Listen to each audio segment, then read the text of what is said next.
Boa noite a todos. Sejam todos bem-vindos a mais uma live Evangelho no Lar, nesta quarta-feira, dia 15 de maio de 2024. Hoje nós teremos o tema Reencarnação como processo educativo. E hoje quem vai coordenar os estudos é Adão Nazareno. Adão, fica com você. Boa noite a todos. Sejam todos bem-vindos ao culto do Evangelho no Lar, do Núcleo Assistencial Ramatiz. Levemos os nossos corações a Deus e à presença do Cristo. E agradecendo pela vida, pelos momentos de experiência que passamos, que nos engrandece o espírito, que nos renovam a alma para a expressão da luz. Abençoa-nos nesse singelo estudo da noite, que ele se faça compreensível, que nos ajude no processo da nossa caminhada, da nossa transformação interior. Que assim seja. O estudo dessa noite é um estudo breve sobre a reencarnação como um processo educativo.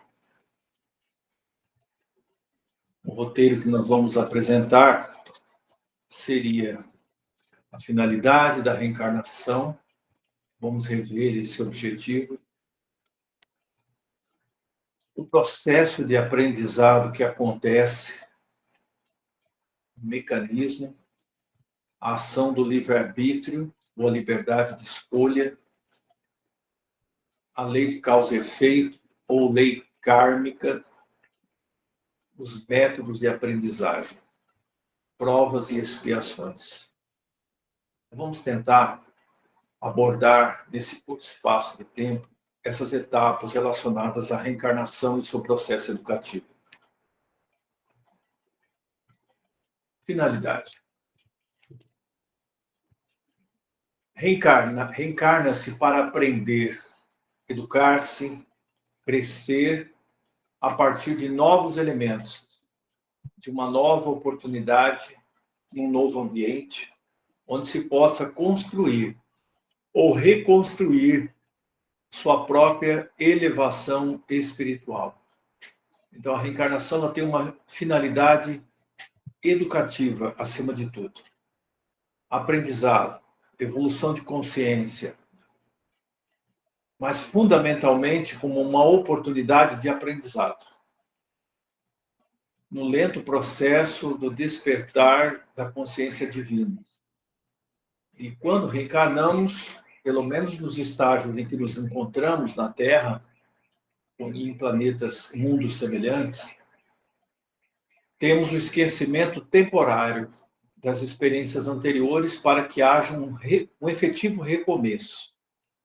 Sempre do ponto onde paramos, seja nas conquistas maiores da evolução ou dentro dos aspectos onde nós ainda não conquistamos um aprendizado necessário. Então, recomeçamos. O aprendizado se dá através das experiências vivenciadas, iniciadas no plano físico e também no plano espiritual. Muito embora as experiências no plano físico são mais intensas. Elas são muito mais voltadas ao aprimoramento. O processo do plano espiritual, ele gera evolução. Mas é como um período de estudos, onde a prática vai se efetivar realmente numa reencarnação no plano da matéria. É aqui que, envolvido no esquecimento temporário, enfrentando as limitações de um corpo denso, fragilizado, na maioria das vezes, o espírito tem a oportunidade de pôr em prática tudo aquilo que aprendeu nos anos em que permaneceu na erraticidade, na espiritualidade. Ainda dentro do aspecto da finalidade da reencarnação, ela é a superação da condição humana. Estou vendo aqui que os slides não estão passando para vocês, né? Vamos tentar rever isso aí. Não, está no primeiro ainda. No primeiro, vamos lá então. Vamos ver o que está acontecendo aqui. E agora? Ok? Agora passou. Finalidade, tá? Muito bem, então vamos prosseguir.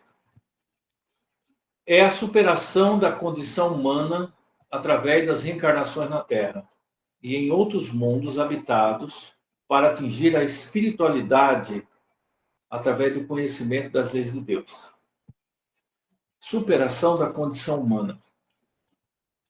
Atingir o estágio mais alto, que é o nível da angelitude, saindo dos estágios primitivos, em que estagiamos como princípios espirituais, vamos falar isso mais adiante, como mônadas, evoluindo a consciência nos reinos da natureza, mineral, vegetal, animal, caminhando no estado hominal, ser humano, no desenvolvimento da razão, e evoluindo para o campo da angelitude, que representa, simbolicamente, os níveis superiores finais da evolução, em que a intuição vai se desenvolvendo mais a partir desses estágios. Então, nós estamos, vamos dizer assim, no estado intermediário, se formos considerar essa comparação. Nós estamos no estágio intermediário para os níveis superiores da evolução da consciência.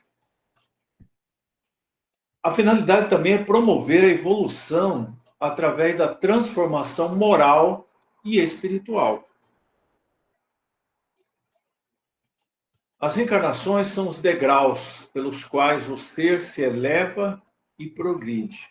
É uma citação do espírito Leon Denis.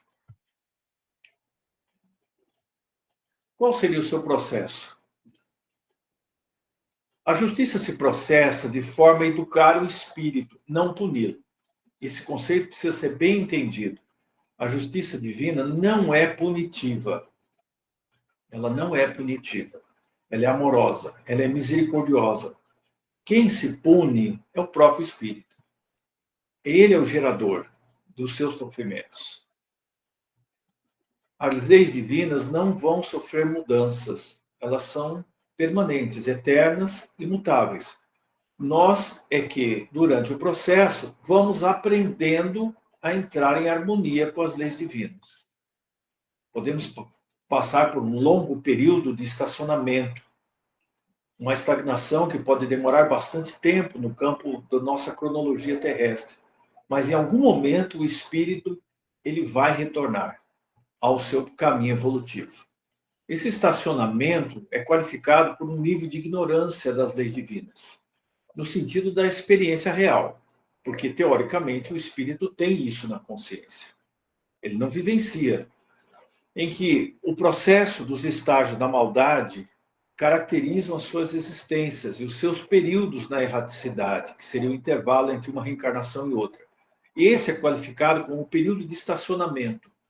Quando, por meio de evolução da consciência, o cansaço e o sofrimento, o espírito decide retomar o caminho, ele sai desse ciclo e sempre sairá, porque não poderá permanecer para sempre nesses níveis de ignorância, arraigados na maldade.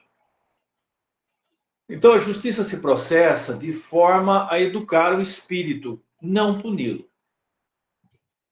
Automático, lei da natureza, educativo e não punitivo.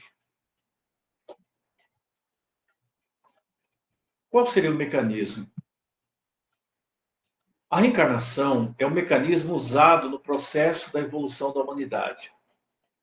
Aqui estamos nos referindo a reencarnações na Terra, mas há muitas humanidades em nível superior em que a reencarnação ainda acontece, mas não é frequente.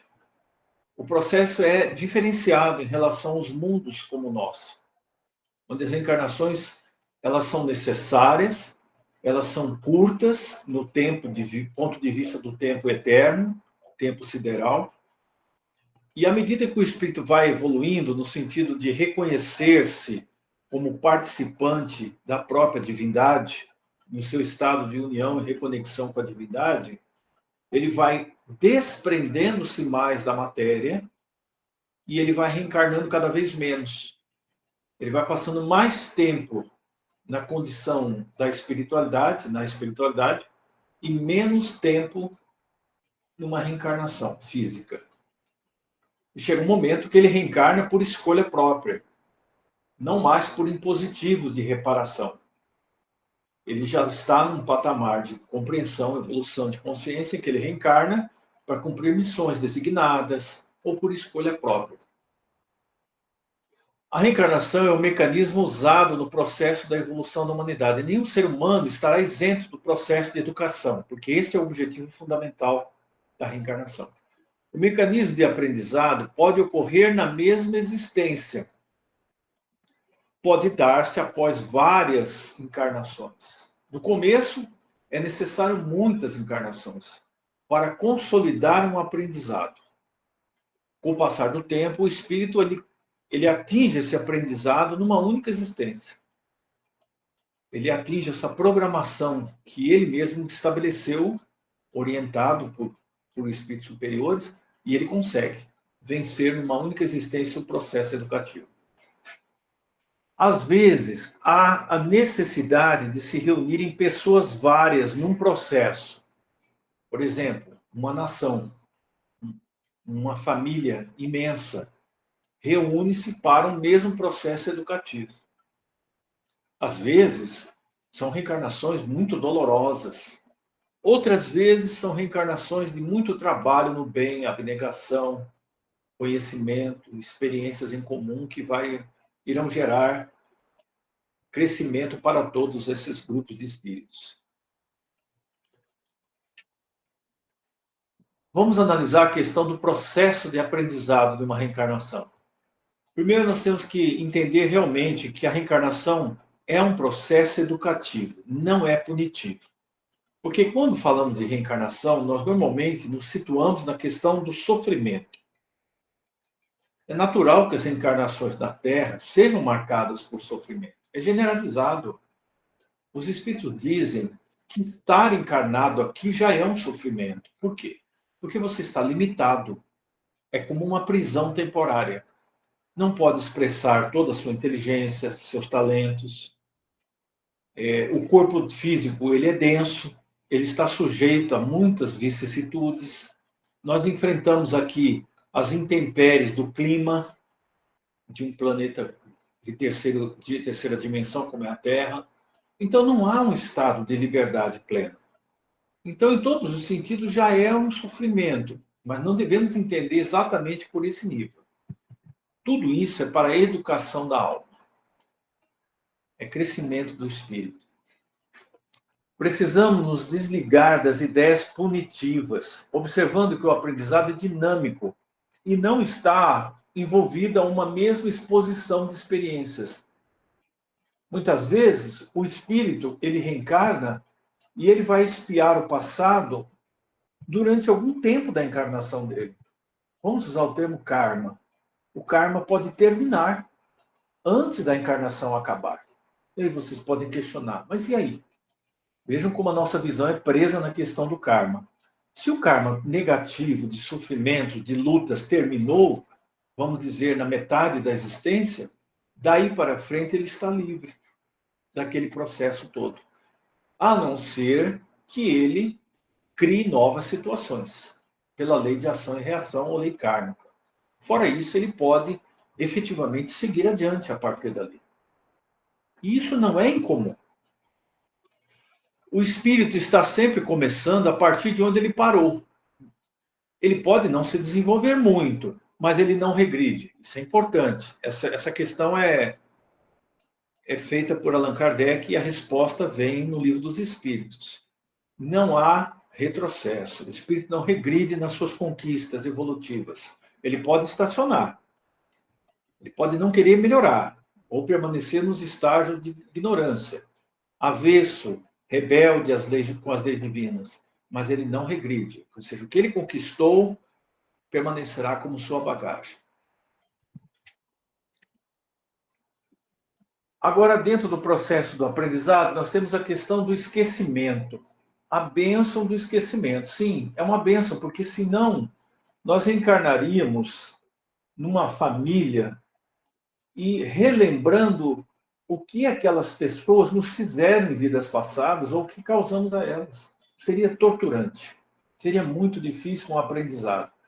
Então, as famílias se reúnem, existem as afinidades, existem os desafetos, e todos, a grande maioria, exceto raras almas que tenham já um certo preparo, têm o esquecimento do passado. Mas esse esquecimento do passado, ele não é completo.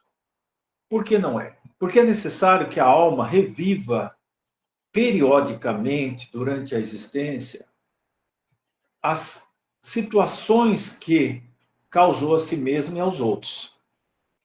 Quando ela quando não é permitido a ela relembrar por meio de visões ou sonhos, reminiscências, a espiritualidade lhe mostra para lhe dar forças de enfrentar os desafios que está passando, sabendo que existe uma causa.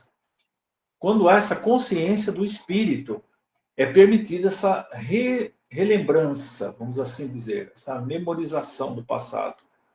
Mas não é completo. É só o necessário para que se entenda aquilo que está acontecendo e o objetivo daquele aprendizado. As leis de Deus nem sempre utilizam o mesmo modo que o ser humano atuou no passado para educá-lo no presente. Ele pode vivenciar experiências semelhantes, mas sempre é favorecida a oportunidade dele não reincidir no mesmo erro. Não cair no fracasso reencarnatório novamente. Recebemos um equipamento novo. Qual seria? O corpo, cérebro, ego, uma nova personalidade e experiências no novo meio que se vai renascer.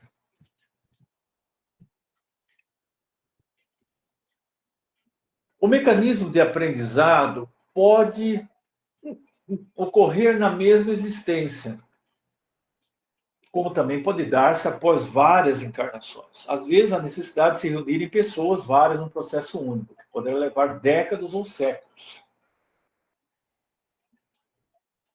Potencial e habilidade são conquistas. O que chamamos de dons, entre aspas, seria de fato uma habilidade conquistada em experiências passadas que levaremos como possibilidades futuras. Ou seja, o exemplo, crianças que têm uma capacidade, uma inteligência fora do comum, habilidades para artes, música e assim por diante, às vezes falam outras línguas com extrema facilidade. É lógico que isso são dons que vieram do passado, são conquistas evolutivas. O processo de evolução envolve desenvolvermos habilidades para nos capacitarmos a viver uma vida melhor, aqui na matéria e na vida espiritual. Agora eu vou ampliar essa ideia.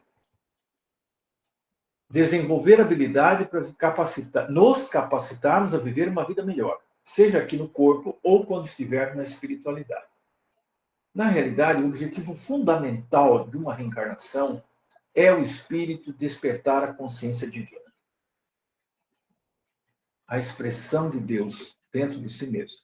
Ele precisa refletir esta imagem divina. Esse é o objetivo fundamental. Então aí vem os caminhos. Você tem um caminho comumente ensinado por todas as religiões tradicionais e outras, muitas outras, que dá essa impressão de um caminho extremamente árduo e longo. Eu vou abrir esse parênteses que eu sinto que é necessário. Esse é o caminho longo, o caminho da transformação do ego, da personalidade, dos começos e recomeços, da vitória sobre muitas limitações que o espírito caminha. Esse caminho leva muitas existências. É normal que se todos tenhamos feito ele, a grande maioria de nós está fazendo ainda esse caminho longo. E existe um caminho breve, que após superada essa etapa, que é o caminho da constatação direta de Deus, dentro de si mesmo. Ou despertar do Cristo interior. Esse é o caminho breve. O caminho longo é um caminho de esforço, um caminho lento. E o caminho breve, ele não é feito mais por nós, ele é feito por Deus. É como se nós, crianças, começássemos finalmente a dar os primeiros passos, só que com a ajuda de um pai ou de uma mãe, que nos pega nas mãos e nos leva. Essa abordagem normalmente não é feita, mas eu acho interessante fazermos isso.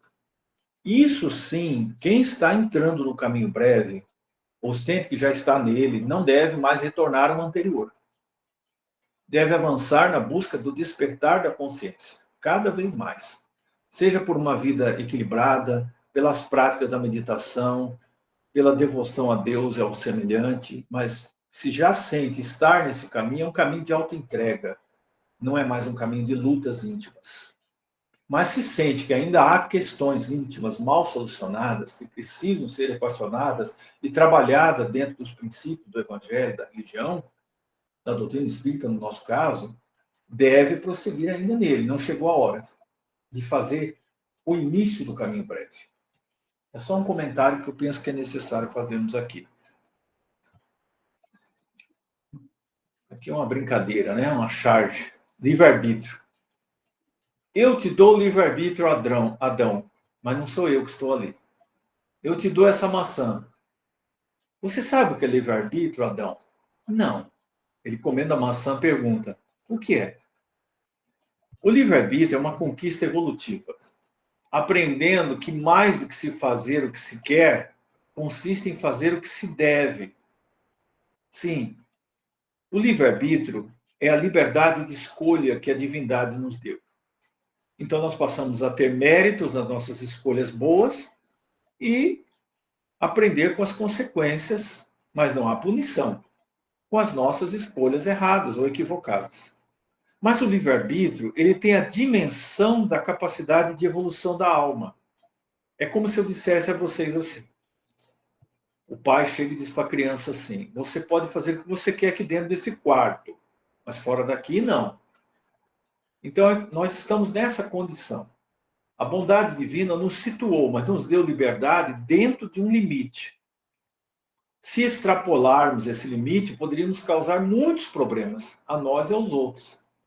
À medida que a evolução acontece, esses limites se ampliam.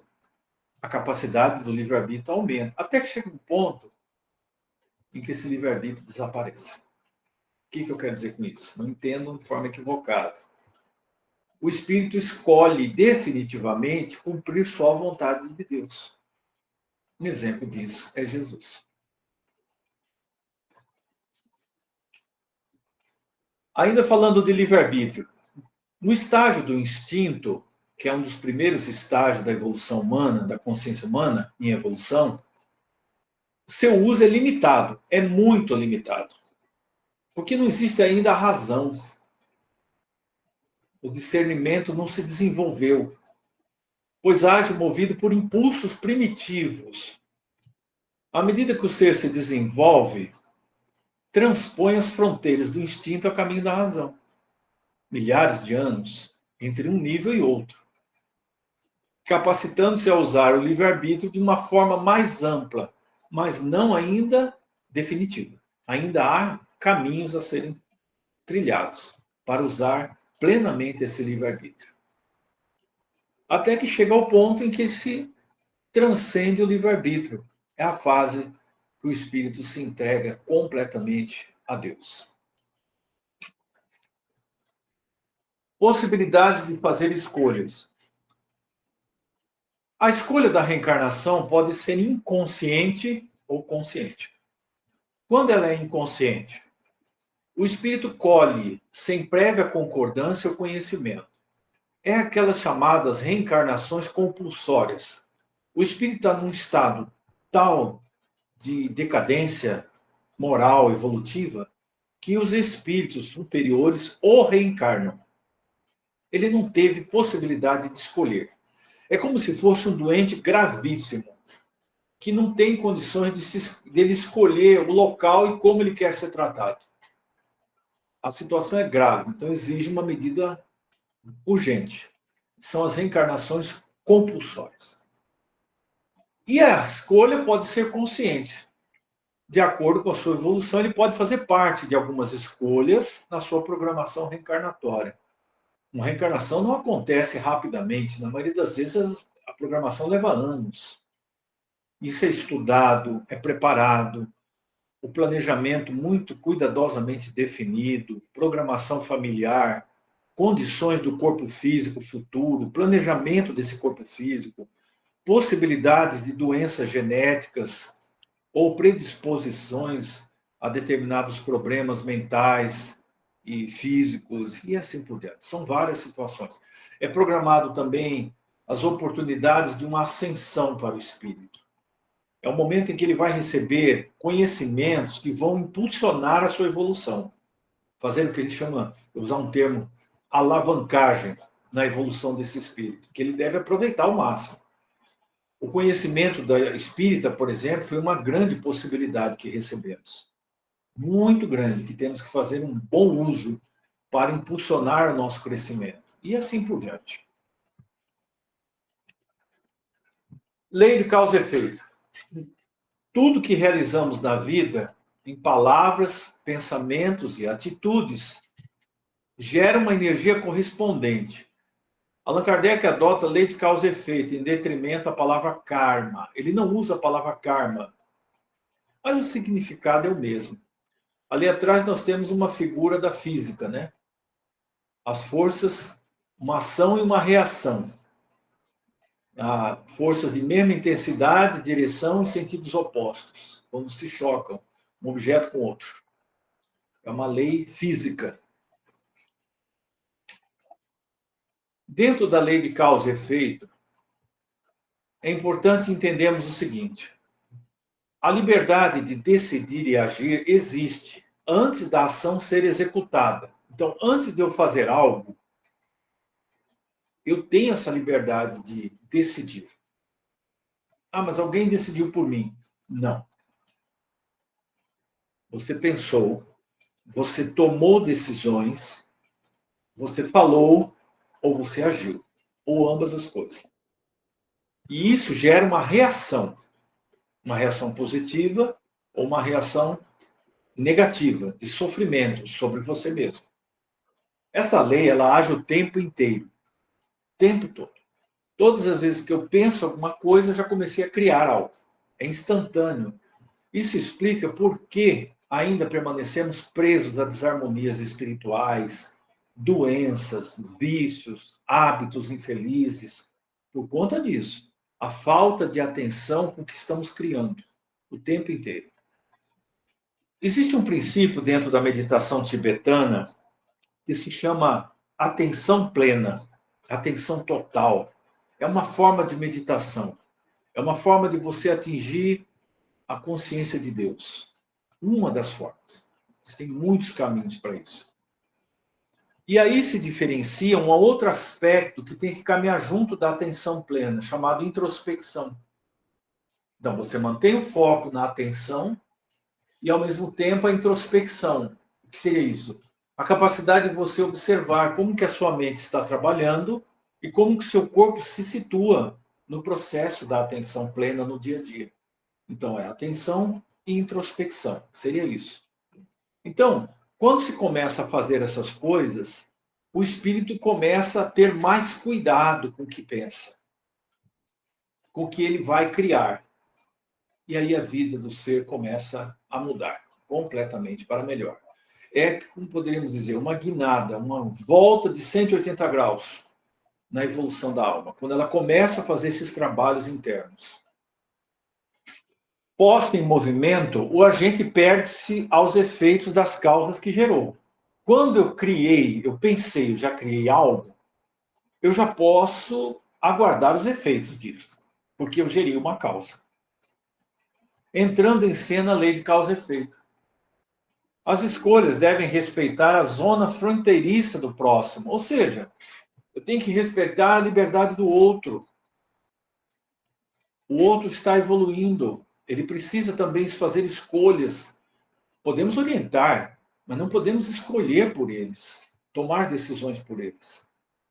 O seu uso inadequado desencadeia reações desarmônicas, sofrimentos, arrependimentos, culpas, gerando repercussões negativas que se fixam no psiquismo do infrator. Quer dizer, eu pensei uma coisa errada de alguém, ou eu fiz algo errado que prejudicou alguém.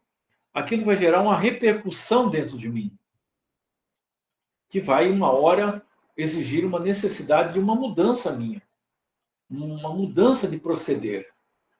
Às vezes, aliás, na maioria das vezes, dependendo da gravidade da situação, essa reparação vai necessitar de uma nova reencarnação para a reparação ocorrer.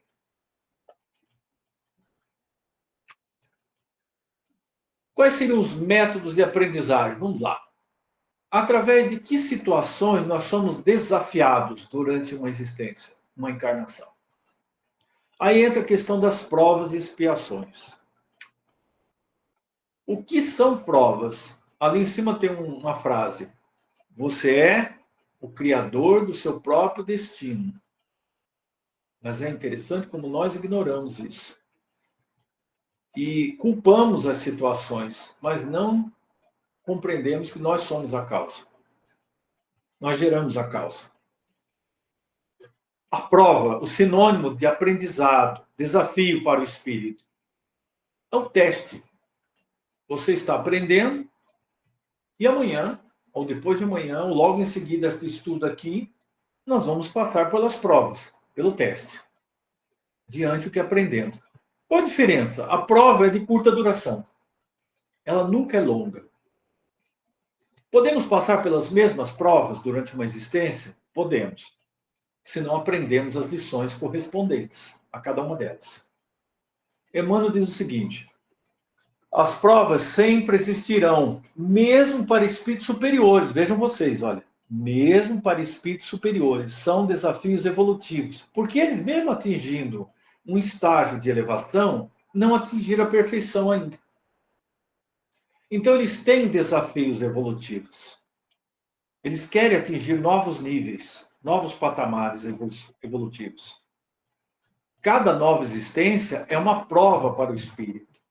Prova não significa necessariamente sofrimento, mas sim a aquisição de novos conhecimentos. Então, eu estou passando por uma prova, eu estou consolidando algo que eu aprendi. E se eu conseguir, eu já adquiri mais conhecimento. O conhecimento aí não é intelectual. O sentido não é esse. O conhecimento aí é o despertar da consciência, que é o objetivo fundamental que tem que acontecer conosco numa existência. O que são provas ainda? As provações podem ser difíceis, mas, por seu intermédio, o espírito é colocado em situações que o afastam do estado de inércia em que permanece. Porque às vezes a pessoa se acomoda em uma única situação. Há uma tendência no ser humano, em nós todos, de queremos manter as nossas vidas em absoluto estado de ordem. O que seria essa ordem? Nenhum problema, nenhuma dificuldade além do que possa ser superada, ninguém que possa nos perturbar, que possa nos dificultar as coisas e que fazemos aquilo que gostamos.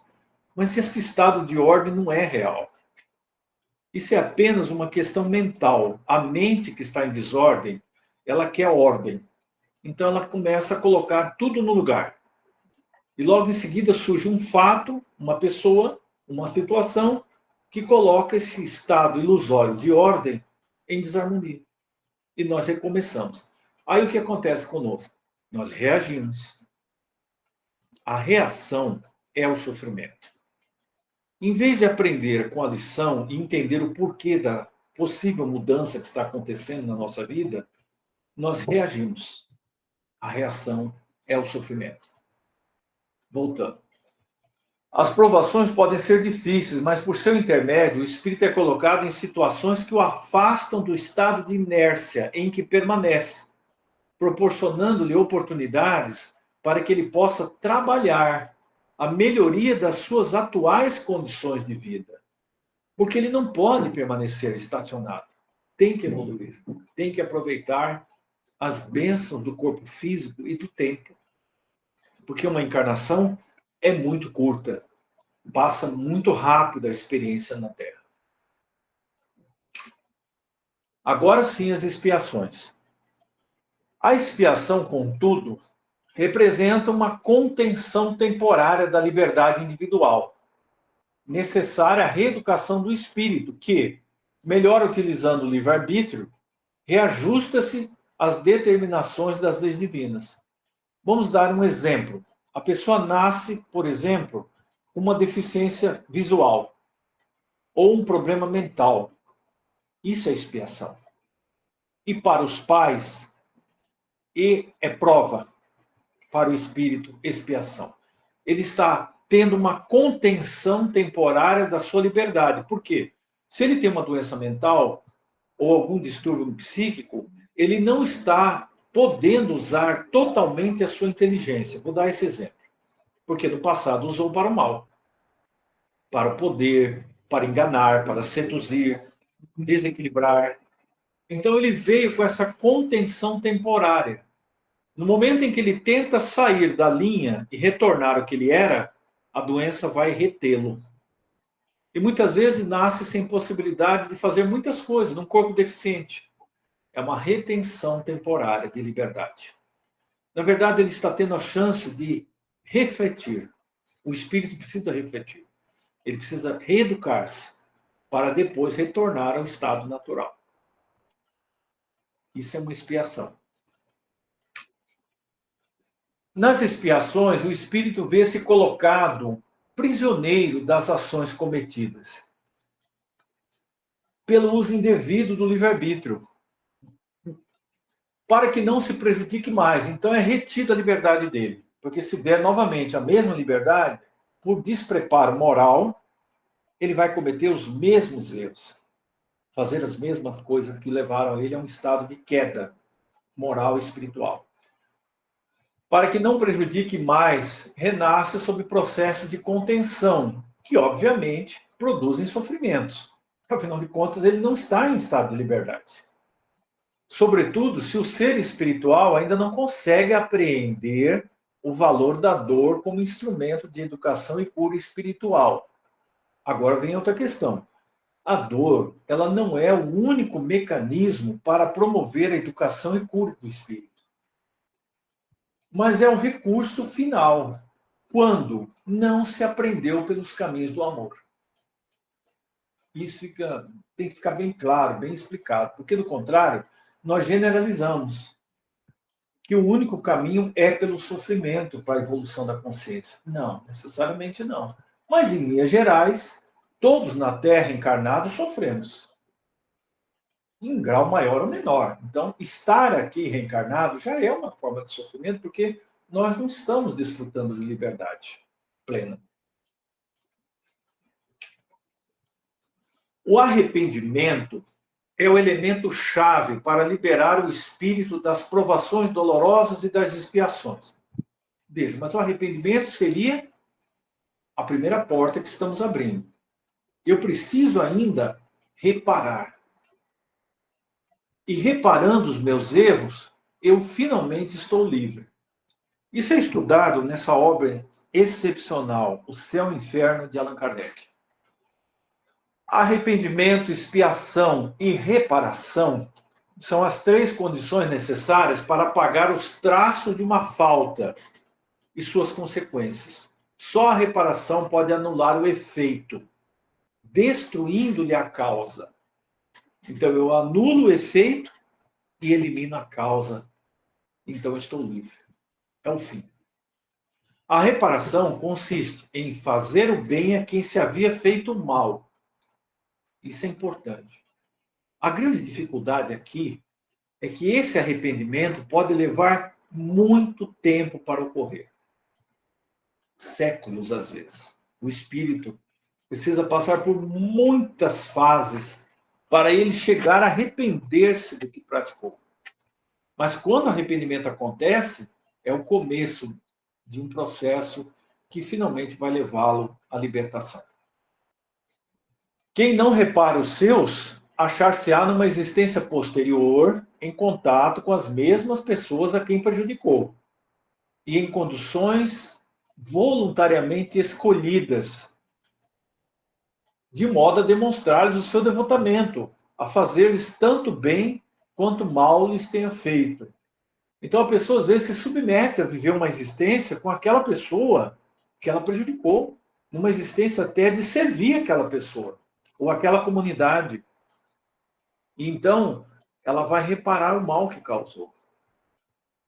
Muito bem. Já chegando ao fim. Não seria preciso crer que todo sofrimento suportado nesse mundo seja necessariamente um indício de uma falta determinada. São frequentemente simples provas escolhidas pelo Espírito para acabar sua depuração e apressar o seu adiantamento. É uma citação do capítulo 5 do Evangelho segundo o Espiritismo. Então ele está dizendo o seguinte: não podemos achar que todo o sofrimento que passamos aqui seja um sinal de uma falta que praticamos. Não. Muitas vezes são provas que nós escolhemos para ajudar nosso crescimento espiritual.